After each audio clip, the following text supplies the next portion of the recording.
From the time an American child reaches the 6th grade, they are taught that the key to success in life is to do well in high school so that they can get accepted to the best possible college. The better grades they get in high school, the better college they will have an opportunity to get into. They are taught that if they get into a great college and get their college degree, any type of job they desire in the field of their choice will be there waiting for them. After getting their dream job, they will be able to buy any car and house they desire, start their own family, and live the American dream. Most Americans today have an expectation of future economic success simply by obtaining a college degree. The entire purpose of elementary school is to prepare students for high school, and the entire purpose of high school is to prepare students for college. In fact, the U.S. now has hundreds of private college preparatory high schools that, at a cost of $25,000 per year, are supposed to increase students' chances of getting into a top-tier college. Students are taught to believe that if they don't go to college, they will be on a path to nowhere and will have no chance of ever building a successful career. Government regulations like No Child Left Behind have left grade and high schools in shambles.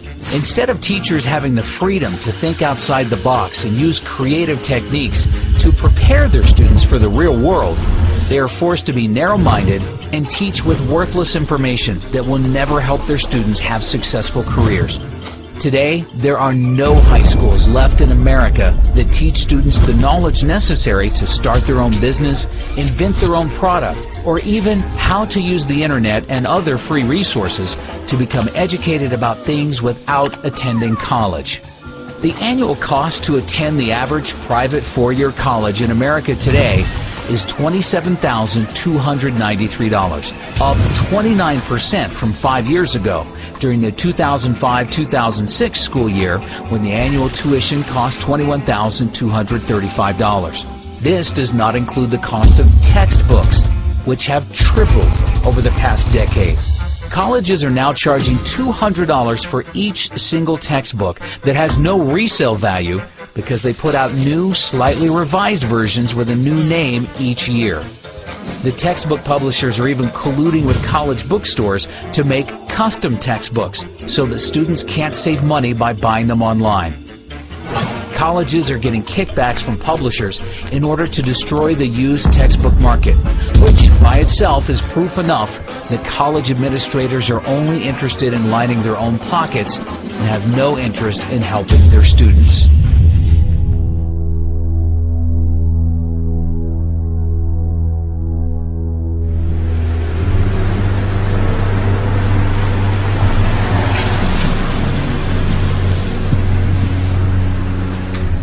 You have to have a certain kind of brain to understand the dead language that they write in textbooks. But they brainwash you from a little kid up so that you buy into the system. And you get good grades, and you study hard, and then you become a member of the total system. No freedom. You don't know how to think, because they told you how to think their way. College tuition has seen 5.15% annual price inflation over the past 5 years. This is despite the fact that U.S. real estate prices are down 26% from their peak in July of 2006. And the Dow Jones is down 18% from its peak in October of 2007. Even oil is down 38% from its peak in July of 2008. During the financial crisis of 2008, Americans lost $10.2 trillion in paper wealth. And college is the only thing in America, besides the cost of health care, that did not at least temporarily decline in price. Inflation has made it impossible. Again, when I was a kid, it wasn't, you never heard parents saying, we're planning and putting money away for your education because it's going to cost us $100,000 and we have to keep putting that money away so that when you graduate, not only will you not pay us back, you're not even going to get a job. Over just a 2-year period from December of 2007 through December of 2009, 8,363,000 jobs in America were lost, or 6.1% of total jobs.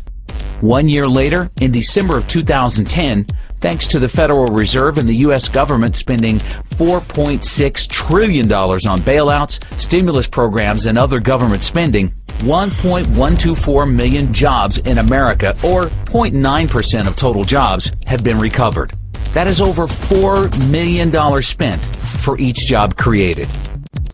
As we move deeper into this Great Recession, that we believe as inflation continues to skyrocket, the reality of a Great Depression will come in, because people will realize that all that worthless money you have can't buy you much of anything. You're going to see more and more people, as they're already doing it, believing that by going to college, that's going to be their passport to the future. It's not what it used to be. A degree, a college degree, a BS, what does that buy you? And I love the mentality. The mentality is this, that corporations and businesses won't hire a person unless they get a degree. Not me. I don't care if you have a degree. It makes absolutely no difference. I want you to have a mind, be able to think for yourself and think on your feet, and be energetic and love what you're doing and have a passion in so many different other ways. Not to be able to just regurgitate what you're being told. And that's all it's come to. It's regurgitation.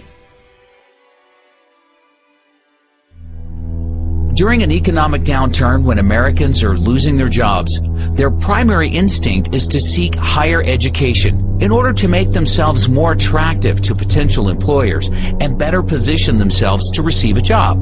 However, how are Americans supposed to spend $27,293 per year for college when they have no savings or income to pay for it? The U.S. government, with the backing of the Federal Reserve, in the same way they created the real estate bubble by providing mortgages to all Americans through Fannie Mae and Freddie Mac, regardless of whether or not they had any capacity to pay the loans back, has been using the exact same easy lending practices to create one of the largest bubbles in U.S. history, the college bubble.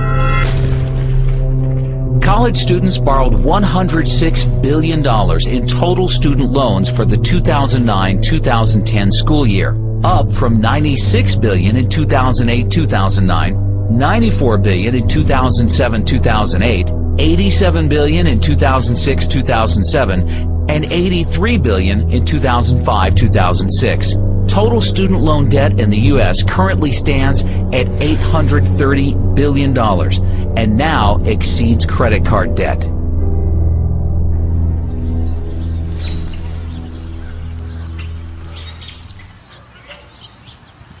I was so pro-education. That's all I wanted in my life, was an education.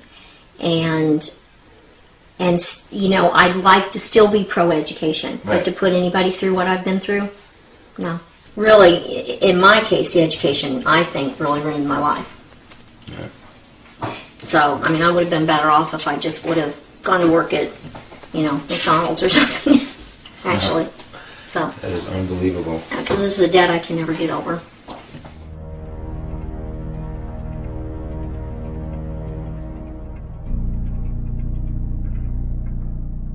The U.S. government created Fannie Mae and Freddie Mac in order to make housing more affordable, but instead, their actions drove housing prices through the roof and made buying a house impossible for most Americans unless they took out no-money-down teaser loans with interest rates that substantially increased after a year or two. The U.S. government has been trying for decades to make college more affordable, but its actions have accomplished the complete opposite effect. College is now impossible for most students to afford without getting deeply into debt to do so. All across the country, Americans are graduating college with mortgages before they even buy a house. When I graduated from my undergraduate degree, I had $300 in student loans that I owed. $300. You know, you can hardly buy 2 cups of coffee and a meal at the student union these days for $300. So when I graduated with my undergraduate degree, what you got in exchange for your education was lifetime indenture and a new house. Right? So you got to buy the mortgage. That's what you got. You got your degree, you got out of school, you got a job, and therefore you bought a house because culture drives you to buy a house. So now you're in debt. You have to work. Now you have to be part of the wage slave economy for the next 20 or 30 years until the house is paid off. These days, college is the new house, and you don't even get the house. As soon as you get out of school, you're indentured for life.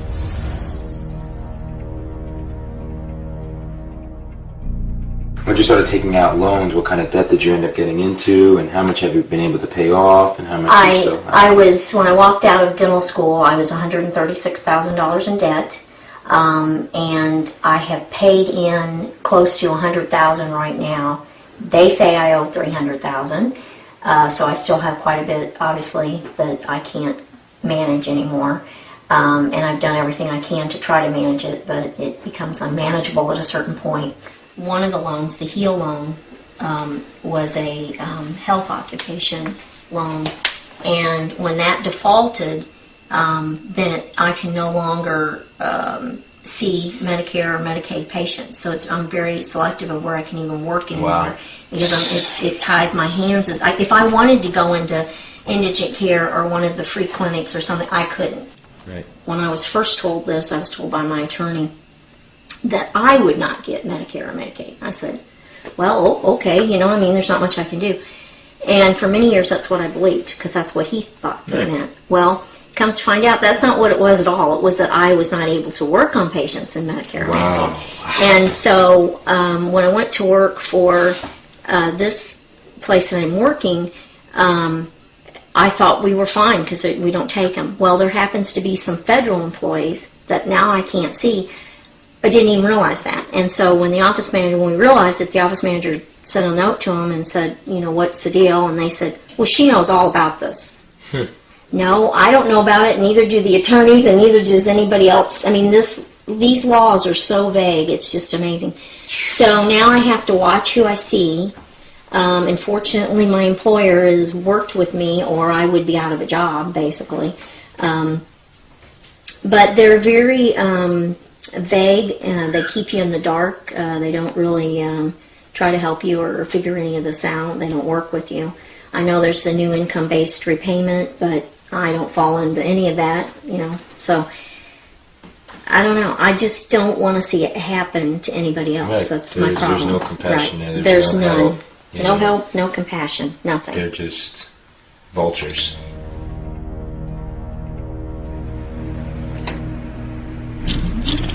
Back in the 1970s, the average college student was able to afford their college tuition without any student loans or help from their parents. They were able to pay for college by working a part-time job year-round or by simply working full-time during the summer when they were off from school. Not only that, but they were also able to afford their own car payments and possibly a small apartment. The U.S. government destroyed this by providing easy student loans to anybody who applied for them without any credit requirements. Over the past decade, any 18-year-old has had the ability to take out large student loans without even being asked if they have a job, what their high school grades were, what they intend to major in, or any other information that would help determine their future ability to pay back the loan. These are, this is a paper, and this is, of course, a copy. I have the original of what they gave me the day I graduated from dental school. What amount, income level I would have to make, and how much of that would go to school loans, and what percentage. First off, I never even made enough in a month to pay the monthly school loan amount. So that's why it went into default. Right, and they basically made just completely unrealistic projections. Totally unrealistic, right? Yes. I've not even managed to make any of them at all. So this year, of course, they're projecting I would clear about $260,000, and I'm making about $80,000. I mean, where do they come up with these numbers? Well, I'm not sure, and I think that was the whole problem. Over 400,000 in 2015, which will not ever happen. The problem is it also is your percentage of your school, of what they're taking. I know it's been proposed at 10%, and I think that is the fair amount. But at some points, I paid as much as 34% of my wage, 32% of my wage. Right now, I'm paying 25% of my wage to school loans. And that's a huge amount when you have other debts and other bills as well. Thank you so much. No, thank you very, very much for what you're doing. I appreciate it. Thank you. No, I appreciate the help. Today, 2/3 of students are graduating college with an average student loan debt of $24,000. And the government is now making the situation many times worse by completely taking over the student loan business. Hidden inside of the recently passed health care bill, the government passed a complete student loan overhaul where they removed commercial banks from providing loans to students. Now, all students will receive their loans directly from the government at artificially low interest rates. There's absolutely no reason why we, the taxpayers, should be funding college education. And that's what we're doing when they're giving government aid. You know what my college debt was when I got out of school? $1,500. $1,500. You talk about inflation? You talk about inflation? You know what it used to cost me a whole year to go to school? $2,000. And that included room and board. You want to talk about inflation? You're never going to be able to get out from that debt. You're an indentured servant. That's right. That $120,000 you owe, the $80,000, the $40,000, the $250,000 if you're a good student that went to law school and you're that much in debt without a job. You have to pay it back. There is no way out. That's the system.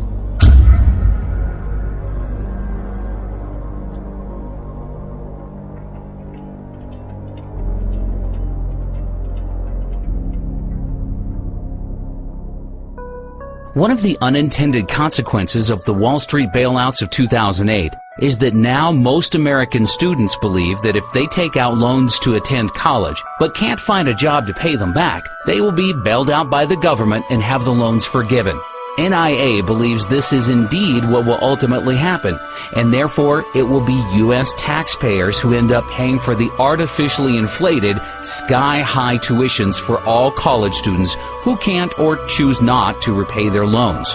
It won't only be taxpayers who suffer. All holders of U.S. dollars worldwide will ultimately pay for everybody's student loans, as the Federal Reserve is likely to print the money to make up for these bad debts, which will lead to hyperinflation and a worthless U.S. dollar.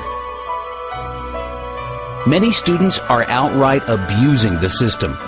Although government student loans get sent directly to the college or university to pay for a student's tuition, private student loans that are guaranteed by the government usually get sent directly to the student in the form of a check. NIA has been hearing countless reports of students using this free student loan money to buy food, electronics, clothing, jewelry, even cars. The friend of one NIA member used his student loan money to rent and furnish a fancy apartment in Manhattan and didn't even go to college. Even when the loan comes directly from the government and goes straight to the college, there is often thousands of dollars left over each semester after tuition is paid for. This extra money then gets dispersed directly to the student in the form of a check.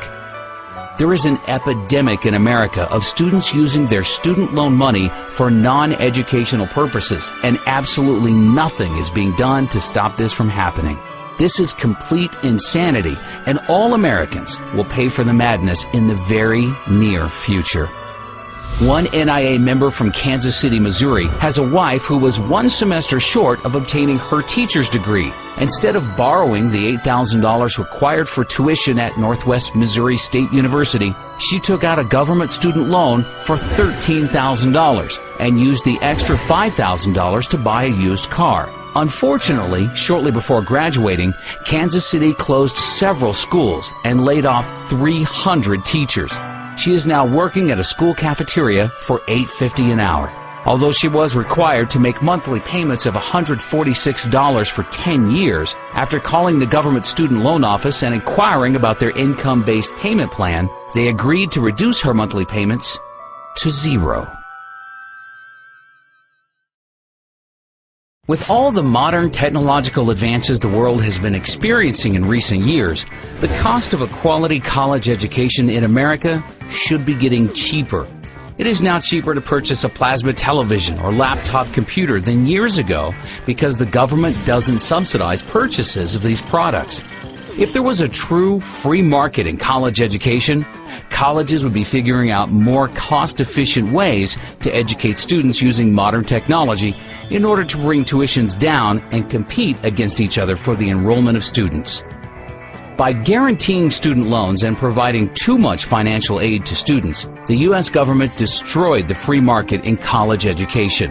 One NIA member who is 50% owner of a private vocational school tells us that he is legally forced to raise tuitions every time the government raises financial aid to students. The government's 90-10 rule mandates that at least 10% of a private for-profit college's income comes from non-federal government sources. Therefore, private for-profit colleges must keep raising tuitions to stay within the 90-10 rule. The government needs to get out of the education business completely and allow private banks to re-enter the market and compete against each other in order to offer loans at reasonable interest rates to students who will have the best ability to pay them back. The reality is, the majority of the students who qualify for loans today from the government would no longer qualify.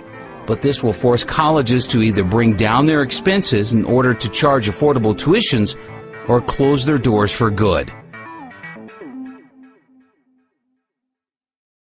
Colleges in America spent $10.7 billion on construction projects in 2009, down from an average $14.7 billion spent per year from 2005 to 2007, but still very excessive. Colleges have recklessly spent to build new libraries, gyms, sports arenas, housing units, etc., all for the purpose of impressing potential students and their families. None of these projects have added anything to the quality of college education in the U.S. Many colleges have very large levels of debt they undertook to build new construction. With most college endowment funds being crushed in recent years due to collapsing real estate and stock market prices, many colleges have very poor balance sheets that won't be able to withstand the slightest drop in enrollments. Jocks! Grown-up jocks! Excuse me, they're coaches now. Hey, coach. Making millions of dollars. Oh, what does this have to do with education? What a waste. What a waste. 2-bit universities fielding baseball teams, football teams, basketball teams. For what? To entertain the kids? Yeah, you could do this if you're a very rich society and you have the money to waste. But not during a great recession.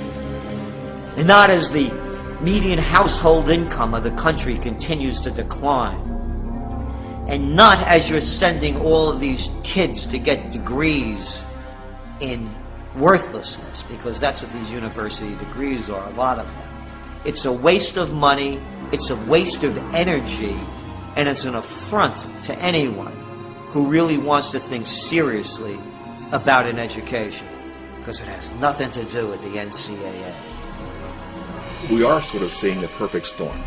We have seen all this construction in the past few years, and if you're a college president, putting your name on a building is quite nice. But you are not there. You probably have moved on somewhere else while your name is on the building, but now the operation and maintenance costs are now falling due. And that was never part of the original bond issue. So now we have all these facilities coming online. Students, are being stressed financially. Parents are being stressed financially. Tuition is going up like crazy. Even those schools that are lucky to have endowments, typically they are not having the return they used to have in the old days. So there is just this tremendous, culmination of things all coming together that is just going to just stress the system completely. We just saw that there were even riots in UCLA when they saw a 32% increase in tuition. I mean, do you think that we'll start to see a lot more, riots and students getting angry at these tuition prices? I would love to see a little more activism on the part of my students. I think they have been taking this now for such a long time that maybe it's just part of the scenery now, and they're not really worried about it anymore. And I also think a person that's 20 years old, 22 years old, does not realize the implications of not being able to escape student loan debt. When I was in my high school years, at that time, many people were going to college, borrowing the money to go as far as all the way through medical school. And when they graduate from medical school or law school, they would simply just up and declare bankruptcy. But in its wisdom a few years ago, as you probably know, Congress changed those rules in that you can no longer discharge student loan debt through bankruptcy. And now, even if you happen to make it to Social Security and you still owe them money, they're going to come after your Social Security check, if it exists, which I don't think it will. With NIA projecting all U.S. interest rates to rise dramatically over the next few years to multi-decade highs, many colleges will likely be forced to double or triple their average tuition inflation rate to 10 or 15%, just to cover rising interest payments. As the word spreads about this documentary and Americans become educated to the truth, more and more students will wake up to the fact that college education is the largest scam in American history. We are about to reach a point where students say enough is enough and refuse to pay higher tuition prices. There are currently a total of 4,168 public and private 2- and 4-year colleges in the U.S. In the near future, as the U.S. dollar begins to collapse and American families are forced to spend more than 30% of their income on food, we expect to see a sharp contraction in the number of colleges in America. NIA conservatively believes 20% of American colleges will close by the year 2020. Of the colleges that remain open, NIA projects an average decline in enrollments by the end of this decade of between 15 and 30%. In fact, enrollments by American students in each college could decline by as much as 50%, with Chinese students using their soon-to-be strong yuan to become educated in the U.S. and price American students out of the market. NIA also projects for most colleges to reduce their faculty sizes by between 25% and 40%, which will mean larger class sizes and a further decline in the quality of education. If we were doing such a wonderful job and producing such geniuses coming out of universities, you think we'd be in the problems that we're in now? Do you think that we would be among the most unhealthy nation of people in developed nations? Do you think that we would be gobbling down junk food? Do you think that we would be prescription drug addicts as a society? Do you think that we would be in the greatest recession that's heading toward the greatest depression? Do you think we would be in Iraq and wasting trillions of dollars fighting losing wars in Afghanistan and now in Pakistan? Do you think that we would have presidents and senators and congressmen and legislators of such low mentality that we have now? Do you think that we would have the rampant greed of the white shoe boys on Wall Street if the universities were turning out anything of quality, considering the trillions that are spent and the tens of millions that are educated? By their deeds you shall know them. Look what American universities have produced.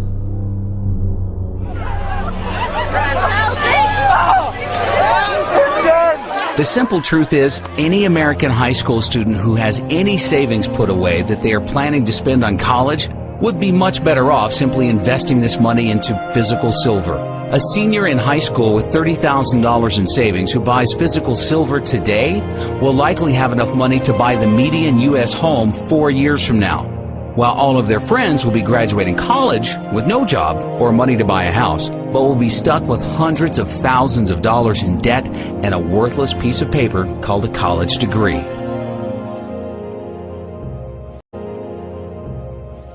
How worthless is education? Let me count the ways. My worthless college degree. Worthless. That's what a college degree is worth. Here's my worthless law degree. Equally as worthless. Here's my worthless license to practice law. Worthless. And here's my worthless computer science degree. Also worthless.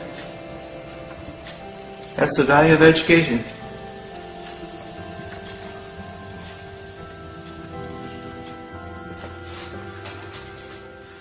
If somebody were graduating from high school today and wanted to know whether they should go to college, I would say they should run, not walk away from college, because the industrial age doesn't have long to go. There's no way that I would encourage somebody to go 4 years or more to undergraduate school, rack up a bunch of debt, and learn a bunch of nonsense that isn't going to do them any good when there's no fuel at the filling station, no food at the grocery store, and no water coming out of the municipal taps. Well, why would you go to college to go into a huge amount of debt to get nothing in return, not even something that might facilitate your survival, much less your ability to thrive? So at this point, at this late era in the industrial economy, I wouldn't encourage anybody to go to college. It hasn't been a very good deal for quite a while, and it certainly is a really bad deal now. I confer upon you the degree for which you have worked so hard, with all the rights, privileges, and responsibilities thereto. Congratulations.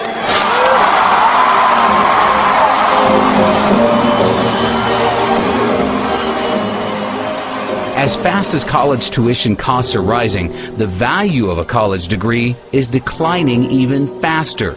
The youth in America today need to be taught to think for themselves and realize that there is no value to having a college degree if everyone else has one. I was in the student union where graduation was about to take place, and they had a series of plaques on the wall. And they listed all the students who had graduated with a 4.0 grade point average. And the first plaque had, all the plaques were basically full of names. But the first plaque had the first 50 or 60 years of the university represented. To fill that plaque with the 20 or so names on it required 50 or 60 years of higher education. Of course, in the most recent 5 years, there are multiple plaques for every year. We're churning out 4.0 students at the rate of a couple hundred a year. That used to mean something.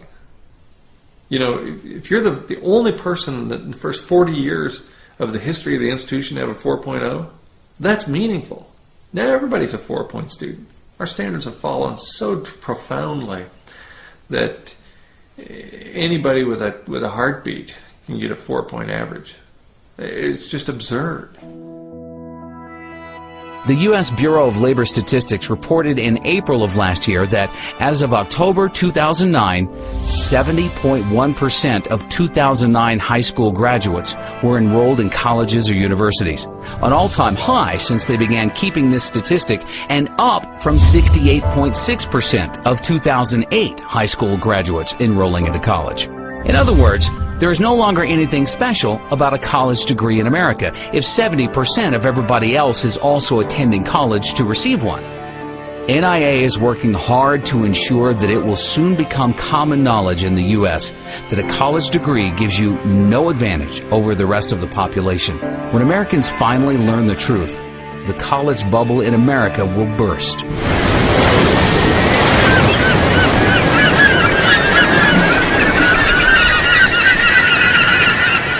college enrollment has been increasing really since the late 80s.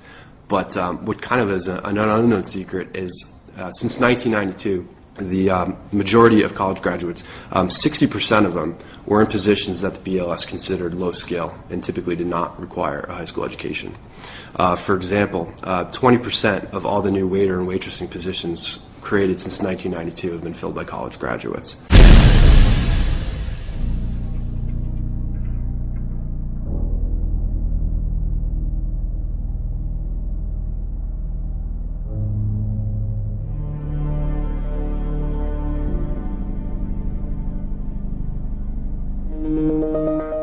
Of the 29.9% of recent high school graduates not in college, 70% of them were able to successfully find jobs without a college degree. These Americans are already building important workforce experience, which NIA considers to be far more valuable than any piece of paper. By comparison, only 42.1% of recent high school graduates in college have a job. And most of these are part-time jobs where the students are building very little workforce experience. The 57.9% of students in college without jobs, not only are they wasting their savings and getting deeply into debt for a worthless piece of paper, but they are losing out on valuable income they could have been earning during those 4 years. One of the greatest myths in America today that is used to scam Americans into overpaying to attend college is that college graduates make more money in their lives than Americans without college degrees, and therefore a college degree is a great investment. According to studies from biased organizations like the College Board, Americans with college degrees will earn $1 million in additional income over their lifetime compared to high school graduates with no college degrees. You know that college graduates earn $1 million more on average than those without a degree? Graduates from four-year colleges earn nearly an estimated $1 million more. Most colleges and universities in America use this $1 million in additional income statistic to hype and sell their product. It has been repeated so many times that it's just about been accepted by all with nobody questioning its validity. However, for any student thinking of attending college, they need to consider the facts surrounding this number and compare it to the true cost of attending college.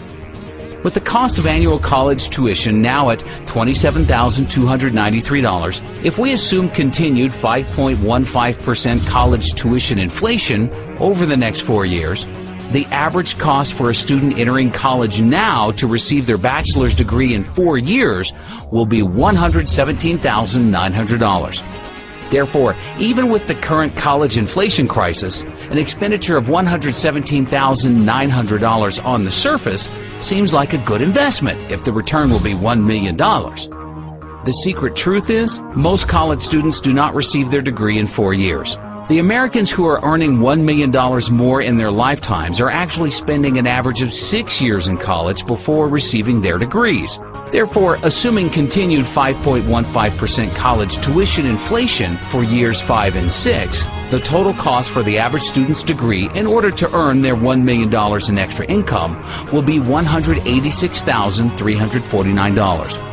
For those who borrow that full amount and pay it back over 10 years at a 6% interest rate, the additional interest expense would be $61,914, bringing the total cost of the degree up to $248,263. Then you need to consider the matter of lost income. The average high school graduate who finds an entry-level job without a college degree earns $35,400 per year over the first 6 years. For the majority of college students who don't have jobs, they are losing $212,400 in income over their 6 years in college. Combining the expected cost to attend college for 6 years with potential interest expenses and lost income, and now we are at a total cost of $460,663, all for the hope of earning an extra $1 million over a lifetime. Another important fact is, all of the reports that show $1 million in extra income for college graduates over high school graduates include students who receive GEDs as being high school graduates. Most GED recipients weren't motivated enough to graduate high school and therefore shouldn't be included in these statistics as real high school graduates. NIA believes GED recipients are unfairly skewing down high school graduates' average incomes. Also, the simple truth is, some Americans are just more motivated than others to make money and have successful careers. Somebody who wants to earn a high income usually goes to college because they have been suckered into believing it offers them the greatest ability to do so, whereas most Americans who don't attend college don't have as strong a desire to have a successful career. 95% of college graduates interviewed by NIA with annual incomes above $200,000 tell us that their college degrees had absolutely nothing to do with their business success. In fact, of these same people surveyed, 90% of them said that they probably would have become successful at a much earlier age and be making even more money today if they didn't waste so many years of their life attending college. The phony $1 million in additional income study that was conceived by the education industry in order to deceive Americans into overpaying to attend college is just one of many false, misleading studies that they have created in an effort to create an illusion that college is a good investment, no matter how high tuition prices rise. The mainstream media has been working with the education industry and helping them perpetrate their schemes on the American public. One of these schemes was the 2008 pharmacist shortage hoax. 3 years ago, there were 15 new pharmacist schools getting ready to open in the U.S. In order to create artificial demand for enrollments to all of these new schools, the industry decided to create an illusion that there was a huge shortage of pharmacists in the country that will continue for the rest of the decade, with 150,000 new pharmacist jobs needed by 2020. One place where the U.S. economy has too many jobs and not enough applicants is in pharmacies. Because there's a shortage of pharmacists, many are overworked from putting in long hours. With pharmacies open 24 hours a day and a huge population of aging baby boomers consuming larger amounts of prescription drugs, it adds up to an industry that cannot find enough pharmacists to go around. From the student standpoint, and our students know that when they graduate, they have a job. I mean, in fact, they have a job even before they have graduated. It's not that they can practice as a pharmacist, but they know they have been offered already a job. So that's one of the positive side. On the negative side is the pressure it's put on the schools to really come up with the number of pharmacists that are needed in the future. By some estimates, the U.S. would need more than 150,000 new pharmacists by 2020 to match supply with industry demand. Experts say the pharmacist shortage will continue for at least a decade or more. In the meantime, at least 15 new pharmacy schools are expected to open their doors by 2010, even as existing schools expand in size. NIA has been hearing dozens of reports from its members with family members who have graduated pharmacy schools 6 months to a year ago and have sent in their resumes to hundreds of different pharmacies in the New York metropolitan area and have yet to even receive one job offer. Even experienced pharmacists are having major difficulties finding pharmacist jobs. The husband of one NIA member retired 5 years ago as a pharmacist in New Jersey, but has now decided to re-enter the workforce so that their family can accumulate enough gold and silver to survive hyperinflation. Unfortunately, he was forced to leave his family and move to a rural part of Alabama in order to receive a pharmacist job paying only $18 per hour. Law schools have also been deceiving the public with false and misleading statistics. During the past decade, an unprecedented number of Americans went to school to become lawyers because they thought if they became a lawyer, they would immediately become rich. Some law schools are advertising that 90% of graduates are employed within 1 year of graduating. The unfortunate reality is, law schools are deceiving their students with these statistics because most of their graduates who are employed within a year of graduating are not employed at law firms. They can be employed at Walmart or McDonald's, but the law schools will still consider them to be part of their 90% employed within a year. A lot of schools right now will tout a job placement rate after graduation, or what percentage of their graduates are employed X amount of months after graduating with a degree. And what you're seeing sometimes is manipulation and outright just fraud in how they calculate this. One major law school was recently admitted to hiring a bunch of unemployed legal graduates to work in their admissions group at the same time their placement rate survey was being conducted. So yes, were they employed at the time? Yes, but it wasn't an illegal profession.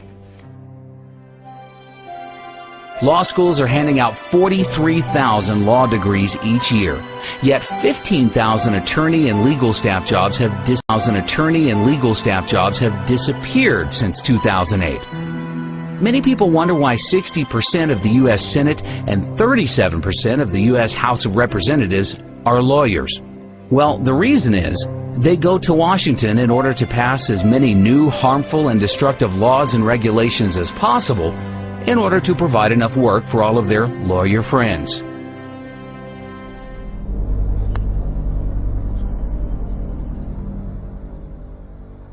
So I decided to go to law school. I went to Chapman University School of Law. I graduated in 2005 and passed the bar in 2005, July of that year. And overall, I did not have a good experience in law school. In fact, the first week going into law school, it was not at all what I expected. I thought that the law was to promote freedom and liberty and justice.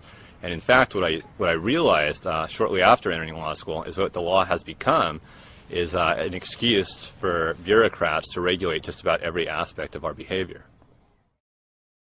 All of the needless legislation that is passed each year in order to provide work for lawyers has the devastating unintended consequence of destroying what little is left of the free market.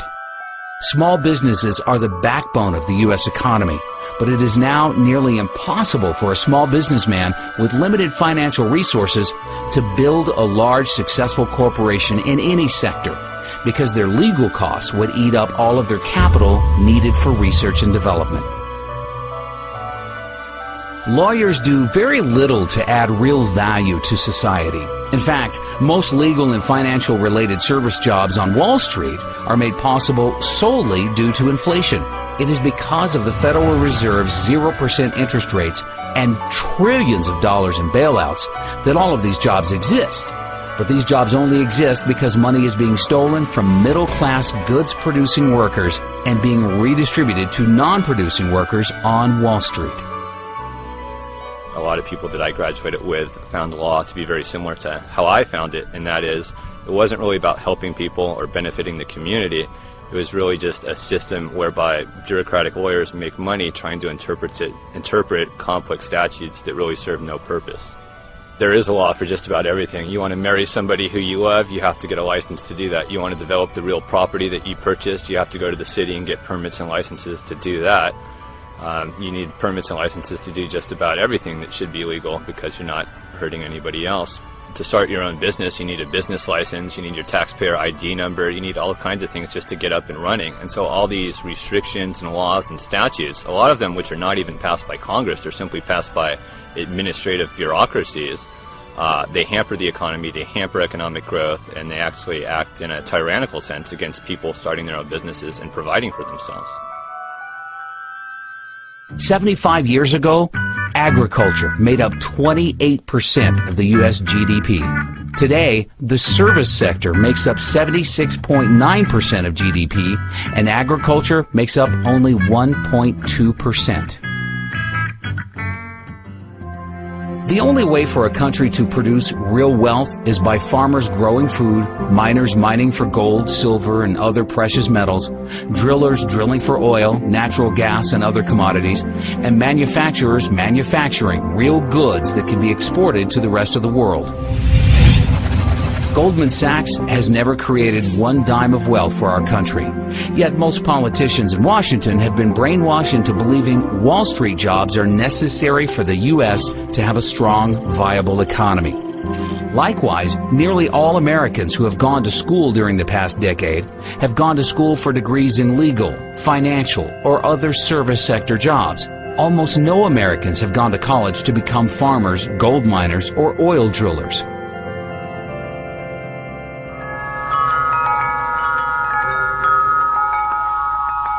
You can go to college and learn from somebody that doesn't have a farm, and they'll give you an ag business degree. You know, most of the people teaching college don't have a farm, don't know how to manage it, and don't want a farm. I say if you want to learn how to do something, try to study under the person that can do it the best that he can do. There are jobs everywhere. You have to create a job. You don't get a job, you make one. Americans have taken food for granted for far too long, because Americans have been able to buy food at artificially low prices, with the average American family spending only 10% of their income on food. However, on October 30th, 2009, NIA published an article predicting inflation would appear next in food and agriculture. NIA said, a worldwide shortage of farmers combined with food inventories falling to record lows is setting up the perfect storm for an explosion in agriculture prices. From the time NIA wrote this article until now, we have experienced the largest ever short-term increase in agricultural commodity prices. Corn has risen by 75%, wheat by 65%, soybeans have risen 51%, sugar 45%, orange juice has risen by 58%, coffee has risen 71%, and cotton has risen 124%. Because very few Americans went to school to become a farmer, and everybody needs to eat, agricultural commodity prices will continue to skyrocket, and farmers are going to get wealthy in the years ahead, while lawyers and bankers will see a dramatic decline in their standard of living. The free market will adjust and see to it that lawyers, bankers, and other non-producing financial service workers see a 90% decline in their real incomes. Everybody can't be a college graduate. Somebody's got to grow food. You know, everybody can't ride the wagon. Somebody's got to pull it. Somebody's got to be taking some risks. Somebody's got to be thinking. Somebody's got to have sweat. Last summer, this lady I was telling you about that bought some cattle from us, she came here to get some cattle in August, and my grandson was downstairs splitting firewood. We burn firewood in this building because it saves us about $600 a month over burning propane. So my grandson was cutting firewood, and he was swinging the axe down here and splitting logs. And it was August, and it was about 95 degrees, and she came in here to sit down, and she says, there's a kid down there cutting firewood. Said the sweat's dripping off of his nose. Said, what'd he do wrong? He didn't do anything wrong. It's his job. He's cutting firewood. That's her grandson. He's 14. He'll cut, 6 cords of firewood a day. That's what he does. The only thing that has been supporting the U.S. service sector economy for so long is the U.S. dollar's status as the world's reserve currency and the world's willingness to hoard trillions of dollars in U.S. dollar reserves in order to trade oil and other valuable commodities. The U.S. dollar became the world's reserve currency because it was backed by gold and the U.S. had the world's leading manufacturing base. Today, the U.S. dollar is a fiat currency that is backed by nothing, and our manufacturing base has been rapidly deteriorating, with most of the products the world buys now made in China and other Asian countries. The Federal Reserve just announced that it will print another $600 billion, which will dilute the purchasing power of the U.S. Treasuries held by our creditor nations and cause them to soon abandon the U.S. dollar as the world's reserve currency. The entire U.S. economy is a Ponzi scheme that is dependent on the rest of the world continuing to buy larger amounts of U.S. treasuries. Pretty soon, not only will the world stop buying our treasuries, but they will dump the treasuries they already own. All of our deficit spending will have to be paid for by outright money printing. Although the government and media would like you to believe the U.S. economy is going through a recovery, the truth is, the U.S. economy is on life support. It is impossible to have an artificial boom created by artificially low interest rates from the Federal Reserve without a major depression afterwards. The U.S. real estate bubble was the largest artificial boom in history. The panic of 2008 was the free market trying to correct the imbalances with a bust. But the Federal Reserve prevented a necessary depression from happening by taking trillions of dollars of worthless assets onto its balance sheet. None of the imbalances have been fixed, and the real depression is still to come. But unlike the depression of the 1930s, which saw falling prices, the upcoming depression will be a hyperinflationary Great Depression, with prices for food, energy, and everything else Americans need to live and survive soaring through the roof. All young Americans today should be entering the workforce as soon as possible in order to generate enough income so they can accumulate physical gold and silver. When the US dollar collapses, only those with gold and silver will be able to buy food and other goods needed to live and survive. Those with the most gold and silver will have the best chance of surviving the upcoming collapse of the US dollar. Our country needs to wake up to the reality that the world is changing and Americans will need to undertake new methods of survival. The American mindset has become so obsessed with the belief that college is the key to success that by the time most people wake up to the truth, it'll be too late. One NIA member recently took his son to the doctor, and the doctor asked his son if he was going to attend college. After his son said he doesn't know what he wants to do, the doctor went on for 10 minutes praising the virtues of a college education. Our member then explained to the doctor the realities of our new world and how college is a scam and no longer worth attending. The doctor didn't know what to say except, well, over time, college graduates make more. NIA believes that the future of education is over the internet.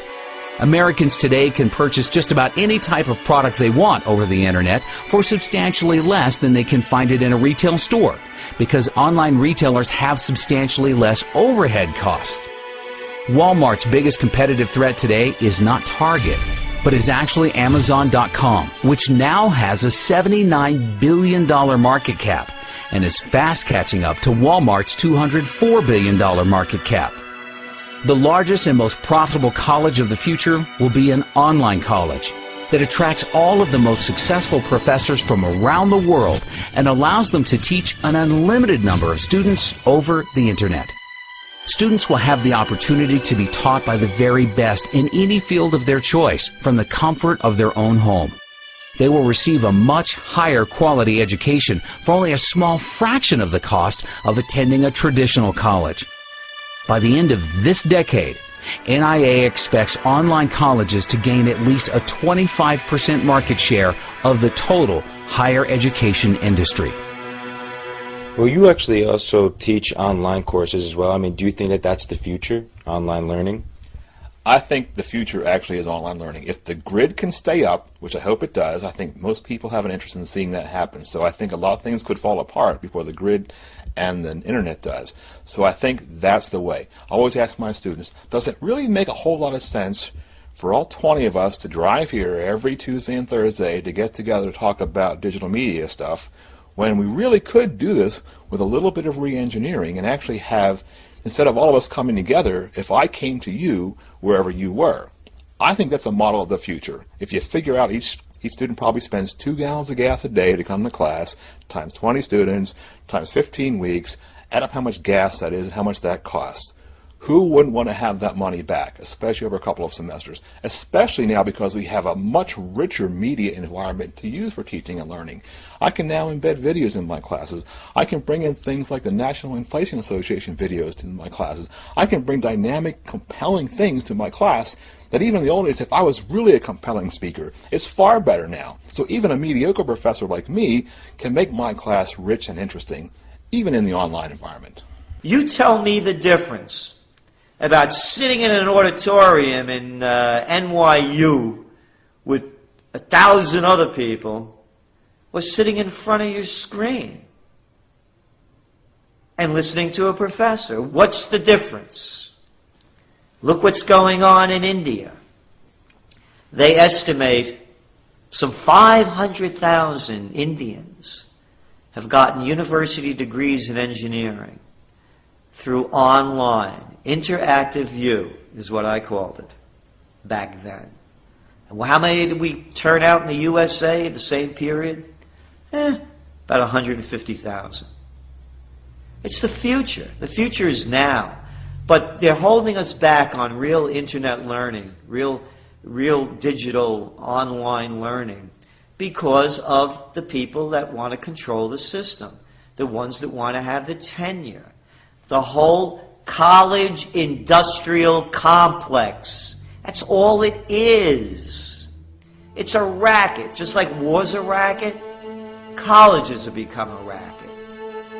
While millions of Americans are at home right now wondering why are food and gas prices going through the roof, there is a small group of U.S. citizens that are preparing right now for the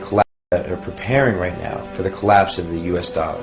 These select few Americans will not only survive the upcoming hyperinflationary crisis, they will be positioned to prosper and become wealthy, as the rest of America is going to go broke. On December 11th of 2009, NAA declared silver the best investment for the next decade at only $17.40 per ounce. Just recently, we saw silver hit a high of nearly $50 per ounce for a gain of 185% for our members. In fact, in February of 2010, NAA suggested silver call options that ended up making a gain of over 1,000% at its high. You know, it amazes me how many people have been contacting us recently.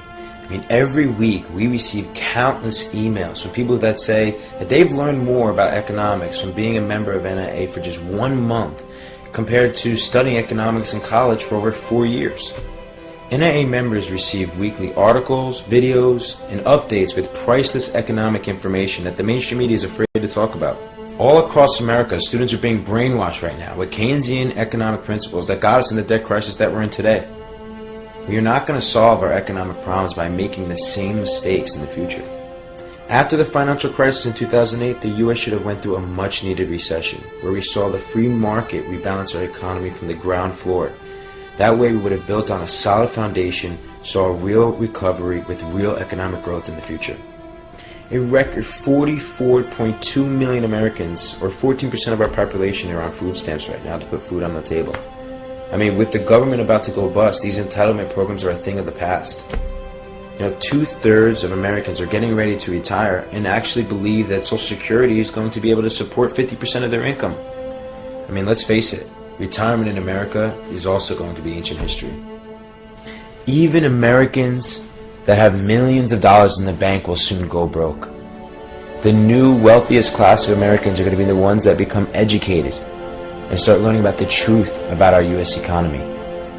Start thinking for yourself. Sign up and become a member of NIA for absolutely free at inflation.us.